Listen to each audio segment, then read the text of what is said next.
जरा एक पल के लिए सोचिए, हमारे अंदर ये जो मैं है, जो हमारे हर ख्याल को, हर एहसास को देख रहा है, वो असल में है क्या?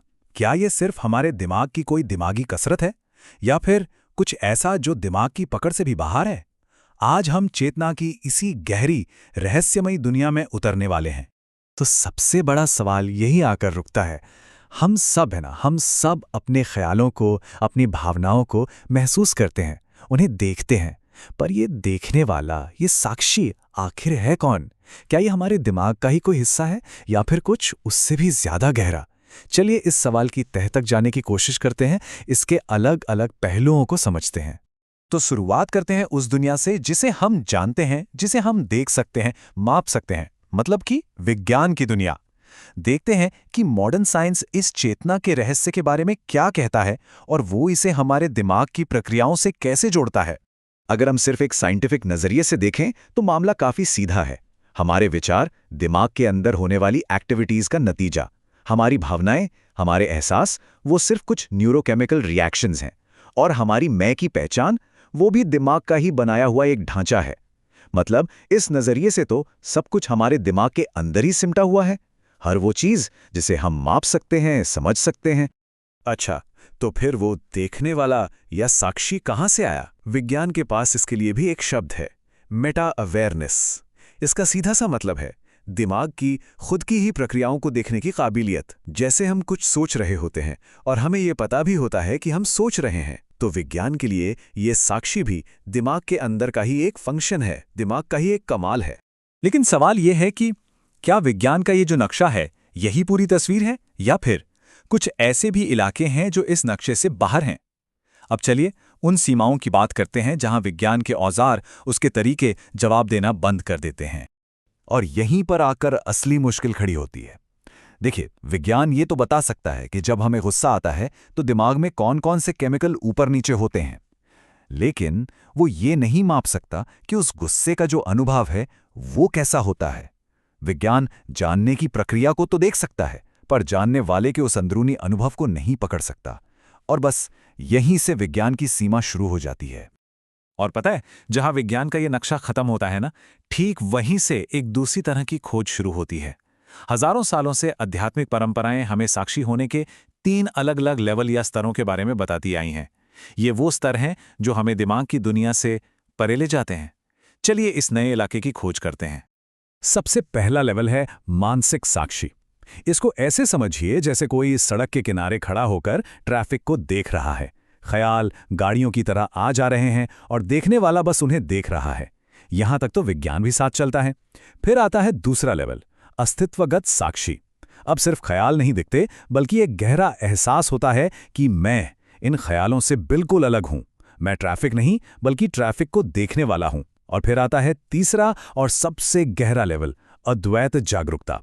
यहां देखने वाला और देखी जाने वाली चीज, मतलब ट्रैफिक, दोनों एक हो जाते हैं। कोई फर्क नहीं बचता, सिर्फ शुद्ध चेतना रह जाती है। अब ये सब सुनने में थोड़ा मुश्किल, थोड़ा कॉम्प्लेक्स लग सकता है ना? तो चलिए इसे समझने के लिए एक बहुत ही आसान सा उदाहरण लेते हैं। एक ऐसा उदाहरण जो इस पूरी पहेली को सुलझाने में हमारी मदद कर सकता है। सोचिए एक रेडियो के बारे में और हवा में मौजूद उन अदृश्य तरंगों के बारे में। तो जरा कल्पना कीजिए कि हमारा दिमाग एक रेडियो की तरह है और चेतना उन रेडियो तरंगों की तरह है जो हर वक्त हर जगह हमारे चारों तरफ मौजूद हैं, भले ही हम उन्हें देख ना पाएं।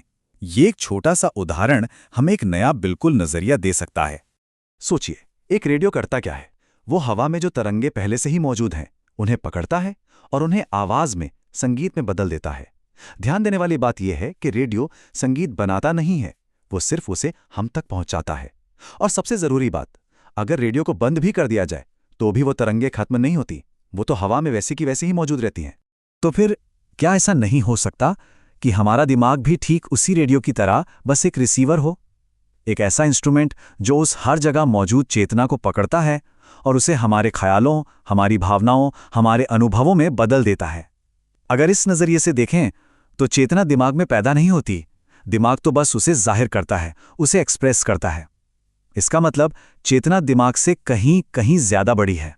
तो अब तक हमने थ्योरी की बात की, कॉन्सेप्ट्स को समझा, लेकिन इस सच्चाई को सिर्फ दिमागी तौर पर समझ लेना काफ़ी नहीं है। चलिए अब एक बहुत ही सीधी साधी प्रैक्टिस, एक अभ्यास देखते हैं जिससे इस साक्षी भाव को खुद महसूस किया जा सके, उसका अनुभव किया जा सके। ये अभ्यास बहुत ही आसान है, बस कहीं शांति से बैठ जाएं और आंखें बंद कर लें। अब जैसे ही मन में कोई ख्याल आए उसे आने दें और जाने दें, बस उसे एक दर्शक की तरह देखें और फिर बहुत आराम से अपने अंदर ये सवाल पूछें, ये ख्याल मुझे दिख रहा है, तो फिर इसे देखने वाला कौन है?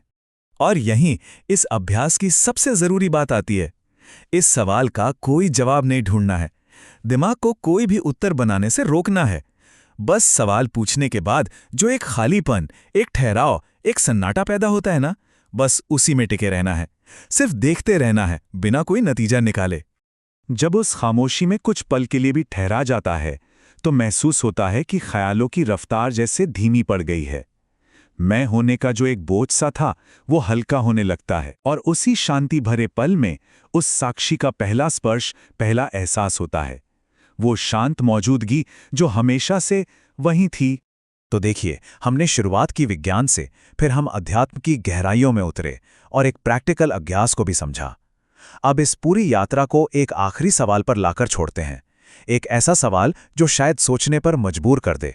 तो अगर पूरी बात का निचोड़ निकालें तो क्या है? दिमाग एक प्रोसेस करने वाली मशीन है, साक्षी वो है जो इस प्रोसेस को अनुभव करता है, एक्सपीरियंस करता है, और आत्मबोध वो अवस्था है जब अनुभव करने वाला खुद अपने आप में ही घुर जाता है।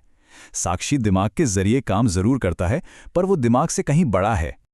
और अब वो आखिरी सबसे गहरा सवाल, अगर चेतना की सबसे ऊंची अवस्था में वो देखने वाला यानी साक्षी वो भी गायब हो जाता है, तो फिर उस अनुभव को अनुभव कौन कर रहा होता है?